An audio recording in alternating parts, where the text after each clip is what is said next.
And now we come to the final review of my budget katana series. Hello, this is Kyle, also known as AlienTude, and for the final video out of 5 of the budget katana series, I'm taking a look at a Romance of Min unokubi zukuri that they sent to me as a review sample. The name of this katana is, I'm going to butcher the pronunciation, the Yurei Jigoku, and as best as I can tell, that translates to Ghost Hell. The price for this katana is roughly $150, and I believe it includes free shipping. Now, I've already discussed Romance of Min in my first video in this series, so if you want to know a little bit more about them, check out that video, link in the description. So let's take a look at the saya. This is a pretty common style that you'll see in a lot of the drop-down custom katana makers, which is this kind of smoky white pattern. The lacquer on it is a little uneven. There's a little bit of rippling, not a lot, but there's a few places where there's pits in the lacquer and little spots where it looks like something got stuck under the lacquer, like dust or little specks of dirt or something, which creates a fairly uneven surface.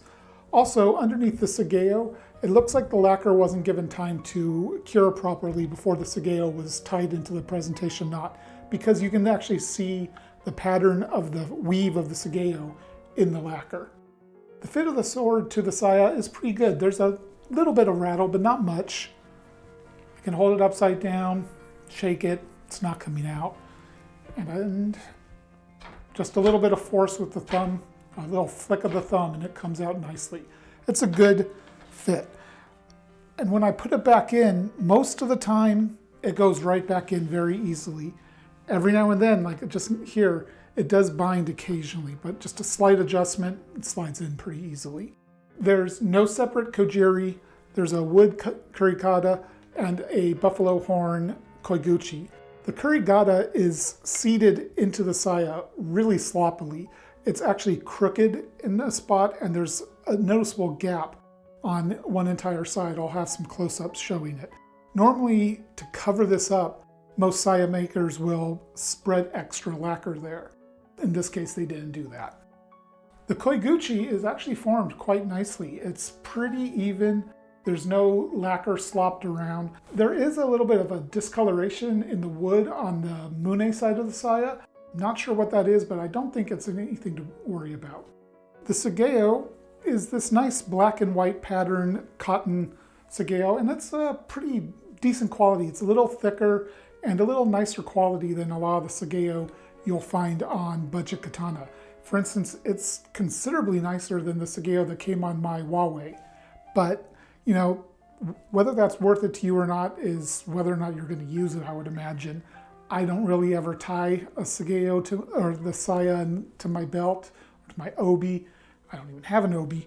So the sageo isn't really particularly useful for me. I do like to take it out of the presentation knot just to see what's underneath it, to see if the shidodome in the kurigata come out. This did come with shidodome. I took them out because they just started slopping around everywhere and banging around, and I just don't need them there. I mentioned this in some of my other reviews, but the flow from the Tsuka to the saya isn't quite right. Ideally on a katana, you want the shape of the Tsuka to kind of grow a little bit like this so that the fuchi matches the saya, the koiguchi, in just about the same size, so the entire thing flows evenly. In this case, the Tsuka shape doesn't really do that, and therefore the saya is considerably larger than the fuchi. Moving on to the Tsuka and koshirae, let's start with the Ito wrap. It's a white cotton, and the diamonds are a little uneven. They're not quite evenly shaped, and they're pretty easy to deform. You know, I can move the wrap around pretty easily without a lot of force. It really should be a little tighter than it is. It's not terrible, it's still effective, and I don't feel like my grip is loose because of it, but it's a little looser than I would like. It's acceptably tight at the very loosest amount of acceptably tight, let me put it that way. The in knot here is backwards. Typically, I don't know the correct Japanese sort of terminology, but This knot should be on this side and this one should be on this side. I'll show a comparison between this and the Yari no Hanzo katana I reviewed 2 weeks ago, because that one has it correct. I just want to show you the difference. The transitions from the Ito to the Fuchi and the koshirae are pretty much perfect. There's one very tiny ledge right here on the koshirae, but I don't feel it at all when I use the katana. As I said earlier, the Tsuka shape is pretty simple. There's not really much tapering or dimension here. It's just generally one simple shape throughout the whole thing. It is an effective shape. It's easy to maintain edge alignment, so it's effective.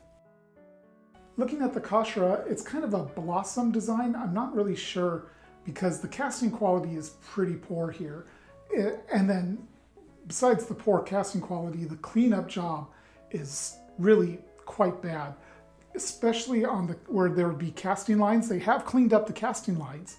The problem is they've cleaned them up so much, it's almost like there's flat surfaces here. It ends up making the koshirae look crude, and that's a shame. It's also loose. I can wiggle the koshirae very easily. This is too loose in my opinion. I do not like when the koshirae is this loose. You know, on budget katana, having a loose koshirae or fuchi is unfortunately pretty common. Personally, I would much prefer the fuchi to be loose because that I can just take the Tsuka off and shim that with some cotton paper and it'll tighten the fuchi up. The koshirae, to get this tight, you either have to just rewrap the whole thing or try to like get little bits of glue or something underneath it, and I've tried doing that before. It is not easy. It doesn't work very well. And the fuchi mirrors the blossom design of the koshirae. It is not loose, but it does have the exact same problem with the casting quality and the cleanup. It's just overly, what I assume they did is they took the koshirae, took it to a sanding belt or something and just ground the casting line away. That's a good thing. You don't want the casting lines there. But then they overground it, and now it completely loses any texture it had there, and it's just an unattractive, kind of blocky look. I'm not 100% sure what the material of the different koshirae is, but I'm pretty confident at this price range it's probably zinc alloy, which is pretty cheap and not particularly good quality. It's really hard to tell what the Minuki design is because they have been slathered with so much black paint that it's actually hard to see any details, and frankly it's hard to make it out from the fake black Samigawa, which I don't like fake Samigawa. Rayskin is not a particularly expensive material, so to see fake Samigawa is just penny pinching in my opinion, and it doesn't look good here. It's glued on top of the Tsuka rather than being inlaid, which does create a noticeable line in the Ito wrap, whereas if the Samigawa is inlaid into the wood, it would be a much more smooth transition. And around the Mikugi, the bamboo pins, you can see this just like plasticky looking material that the fake Samigawa is made from. It doesn't look good, and I really think Romance of Min should be using real Samigawa. It's not a big expense. The Tsuba is a fish and waves design, which is kind of weird to me. You've got fish and waves, blossoms, a smoky appearance on the saya, and the name means ghost hell. I do not understand how this flows together, how this is a coherent theme. It doesn't really make sense to me. The casting quality on the Tsuba, though, is better than the Fuchi and koshirae. There's more details to be seen here, but the cleanup of the casting lines, there's a few places where they were over-aggressive on it, a few places where they were under-aggressive and you can still see the lines. There's a few places where there's a couple burrs that were not cleaned up, and the paint is flaking off in a few spots as well. Luckily, the Tsuba is on here completely tight. There's no wiggle at all. And there's no hot spots. Like I can butt my hand up against the Tsuba, and when the sword impacts a target, it doesn't bother me at all. The habaki is a pretty standard habaki, except that it has what I assume is a kanji on here. I have no idea if this is actually something from Japanese, Chinese, or what it means, anything like that. I'm sorry, I don't know. The fit of the habaki, it's nice and tight. There's no wiggle to it, which is the most important thing. And there's decent gaps here on the sides, but not terribly so. There's a little bit of texturing on the mune side right here, but not too much. And now it's time to talk about the business end, the blade. As always, here's the measurements I took of this katana. So this katana starts at about 7.5 millimeters thick and tapers down to about 6 millimeters where the unokubi geometry takes hold and the mune thins dramatically. From there, it continues tapering down to about 5 millimeters, right where the kasaki starts. And it does have, on the spine, it does have a reinforced kasaki that is about 4.3 millimeters thick. The moto haba, or width of the blade at the base, is 1¼ inches, and it tapers down to the saki haba of about 3/4 of an inch. This blade is a through-hardened spring steel blade. Now, Romance of Min doesn't say what type of spring steel. I would tend to guess probably 5160 or 9260. Those tend to be the ones that are used in through-hardened katanas. And there's no fake hamon. I am so glad about that. Oftentimes on through-hardened katana, you'll see a cheap-looking wire-brushed hamon that just looks awful. I would rather just own the fact that this is through-hardened and have it just be a clean blade, and that's what this is. The fact that this is a through-hardened spring steel does generally mean that it's going to be a better cutter for beginners. When you have, frankly, poor edge alignment, which, you know, that's something I still struggle with. I'm still pretty much a beginner cutter. When you have bad edge alignment in a cut, if you have a differentially hardened blade, it's more likely to take a bend or a set, whereas a spring steel through-hardened sword will generally flex and then return to true. Now, as I mentioned, this is an unokubi zukuri geometry. Now, the standard katana would be a shinogi zukuri, where the blade basically stays thick here at the spine all the way down, tapering down in thickness. But unokubi zukuri, around halfway to 1/3 of the way up the blade, the mune or spine narrows dramatically, reducing the weight a lot. Now on this one, the location where it actually does that transition, I have no idea if that has a name or not, but it's not symmetrical at all. There's a good 1/4 of an inch difference of where that change happens. In addition, some unokubi zukuri will have 1 fuller, some of them will have 2 fullers, or bohi. This one has 2. Now, the bohi here, the termination, is the more gentle rounded one. Generally, when I've seen unokubi, they have the more triangular shape termination. I don't know if how traditional this rounded termination would be for an unokubi zukuri. In addition, it has this very narrow bohi that goes almost the entire length of the blade. This, when you combine 2 fullers with the unokubi zukuri's mune, makes this a pretty light blade. The polish on this blade is a very nice and even mirror polish. It's not incredibly bright, but it is a bright polish.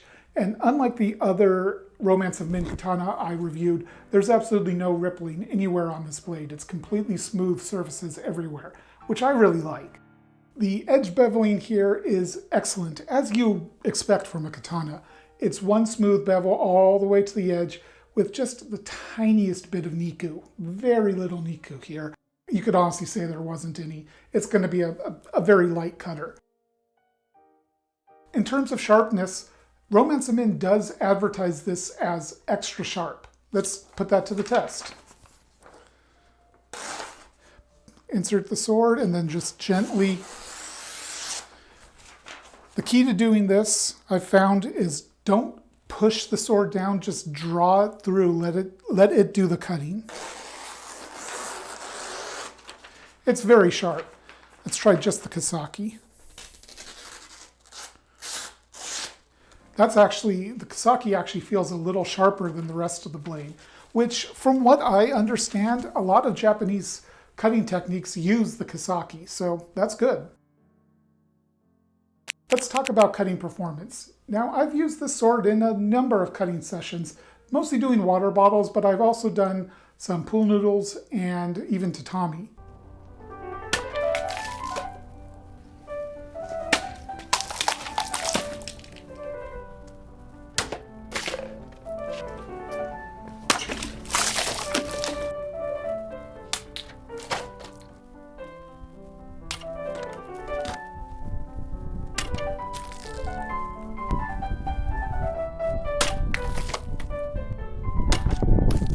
It cuts water bottles quite well, and being how light and agile it is, and the fact that it's balanced at about 3.5 inches, means it's easy to move around. It has a bit less authority in the cut because of that closer point of balance, which is what you expect for an unokubi, but it's generally a very fun water bottle cutter.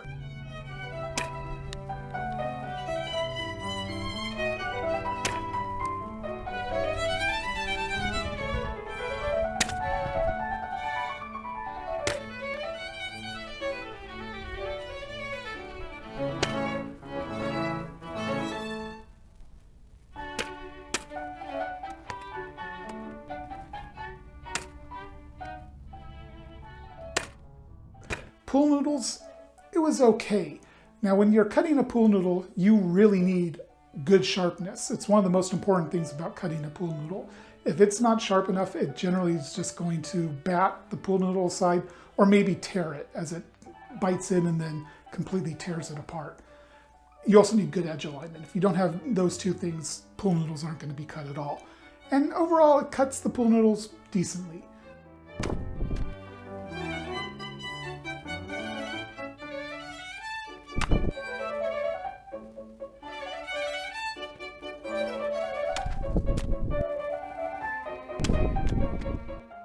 When it comes to the tatami, this actually cut the tatami very well. I was really impressed with it. It outperformed the other Romance of Main Katana that I cut with and just made very short work of it. I was able to get good clean cuts just about every single time. Let's talk about 3 areas for potential improvement. Now, I'm going to cheat here and make it more than 3. First off, the koshirae.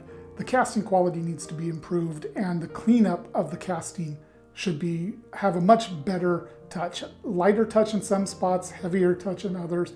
The cleanup really needs to be better. The tightness on the koshirae, I do not find this amount of looseness acceptable. It's just not good. Next is a couple things under the Ito wrap. The fake Samegawa looks cheap, and really it should be real Samegawa. There's just no reason to use cheap plastic instead of real Samegawa. In addition, it should be inlaid into the Tsuka rather than glued on top. The Minuki also need to not have so much paint globbed onto them that you can barely even make them out. Lastly, the Ito wrap. While it's not terrible, it's a little looser than I would like. It is acceptably tight, but just barely. I would really like to see this tightened up a bit better. In addition, this is pretty minor, but it would be nice to see the knots on the correct side, which means the Ito wrap would have been done correctly. The fact that they're on the wrong side means it wasn't done quite correctly. And now it's time to talk about the bottom line. This katana retails for about $150 with free shipping. Is it worth that price? Well, to be honest, this really suffers for being the sword I reviewed immediately after the Yari no Hanzo katana, which sells at about the same price, although you do have to pay for shipping on that. But pretty much all the things that this katana gets wrong, the Yari no Hanzo gets right. And it makes this sword look worse in comparison. Now, that's not to say that this is a terrible katana. It's not. The blade itself is nice. It's a fun and effective cutter. It's just the mounting is, even at the low price, the mount is just not there. It's not good enough for extended use. The Ito wrap being done a little incorrectly, the koshirae being loose, it's not going to hold up, I don't think, for long time use, which would necessitate rewrapping it. And that's just either a lot of trouble if it's something that you can do, or a lot of money if you need to pay somebody else to do it, to the point where, you could get 2 of these katana for the cost to rewrap this one. So is it worth the money? Well, I've kind of gone back and forth about it. I do like the sword. I do like this katana. Part of that is my bias in that I really like unokubi zukuri katana, but there's just a few too many problems for me, even at this price point, to really recommend it. You know, again, it suffers so much compared to that Yari no Hanzo katana. And I just think that if Romance of Men can up their quality control a little bit, you know, put a little bit more effort into things, I think they're going to give us something a lot better than this. And maybe they'll have to increase the price a little bit, but I think it's worth it to get something that is mounted better. Now, I've said this before in my Romance of Men custom katana review. They have been very receptive to feedback and negative feedback and constructive criticism. So I really hope that they are willing to take this kind of feedback and make changes to their process and improve. I know I've seen their website has gone through some changes in terms of their custom katana has started getting more options. I'm hoping that means that they are continuing to work and develop their processes and improve to the point where I could recommend them. But until then, they're just not quite there yet. And that's going to wrap up this review and the budget katana series. And that doesn't mean I'm never going to review a budget katana again, but frankly, after 5 budget katana reviews in a row, I'm a little katana'd out. So stay tuned for some different reviews coming soon. The next one will be this sword right here. This is a Lockwood SL1014, I believe is the model number. I know there's a good number of people looking forward to that review. But until then, Alien 2 out.